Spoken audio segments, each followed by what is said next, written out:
Hello everyone, welcome to this short presentation on how dementia can affect activities, and this is part of topic 6, engaging in life activities. We've seen already that activities are really important for us all, and they're also important for people who have dementia.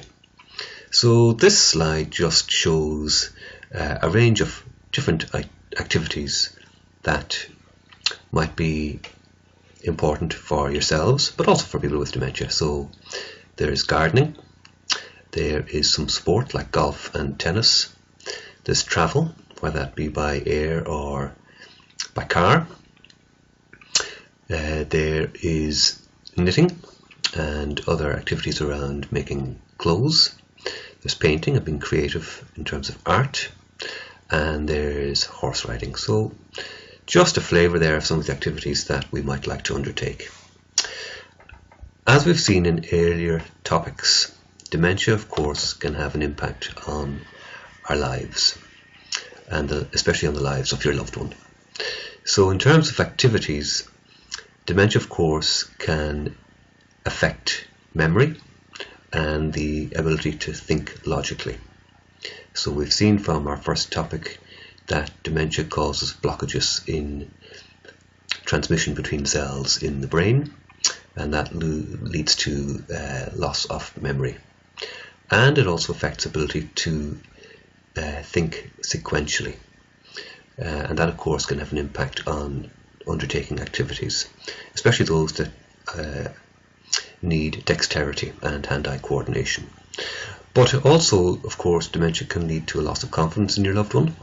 They might worry about making mistakes, and therefore they might not have the ability to initiate activity, or they might lose that ability to initiate activity. Concentrating and attention span are affected by dementia. So tasks that require concentration and high levels of concentration might become more difficult as dementia progresses.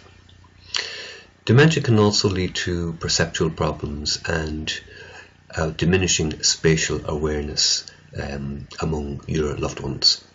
So it might be difficult for somebody to understand distances between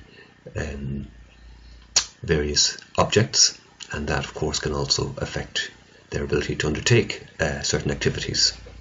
And that's related to hand-eye coordination as well, so that can be affected. And of course you know that communication and language problems will probably increase as dementia progresses. So be mindful, I suppose, of those potential impacts on activities with your loved one.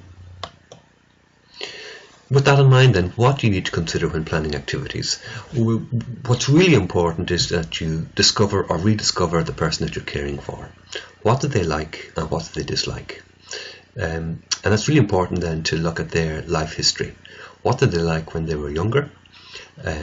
What did they enjoy in terms of pastimes and activities? And you've probably done this. This is quite straightforward. You probably know, but you might like to delve back into their life history to see if there's anything that you're missing that they might like to undertake. What are their strengths? What do they like doing? What are their abilities? What resources do you have? What resources do you have that are available for you to plan and implement engaging activities? And really importantly, what's the environment like? Is the environment conducive to meaningful activities? You might like to think about activities under these categories. So you've got daily routines, could be like going for a walk, could be physical activities like going for a swim, spiritual. It's important for people to get time and space to be spiritual if that's what they like to do or what they liked to do. Mental stimulation is really important. Crosswords or Sudoku could be important and could be engaging for the person. And social activities, meeting people, getting out of the house, and engaging with other people is really, really therapeutic and important as an activity. Food can also be an activity.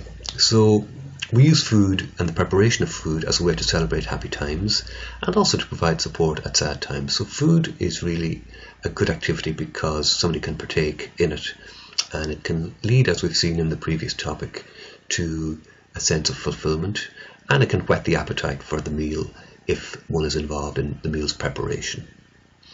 So that's important. Make people feel included in everyday tasks, if at all possible. TV and watching TV, and especially watching old TV programs, can be really beneficial as an activity, especially on a wet and rainy day during the winter months.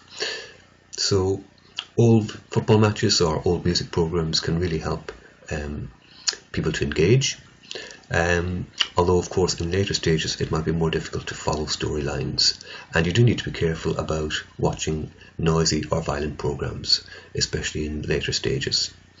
We've seen already that noise and noisy distractions and multi-sensory environments can be difficult for people with dementia, so just be mindful of that.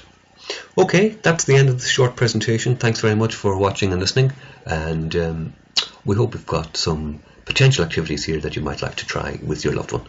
Thank you very much.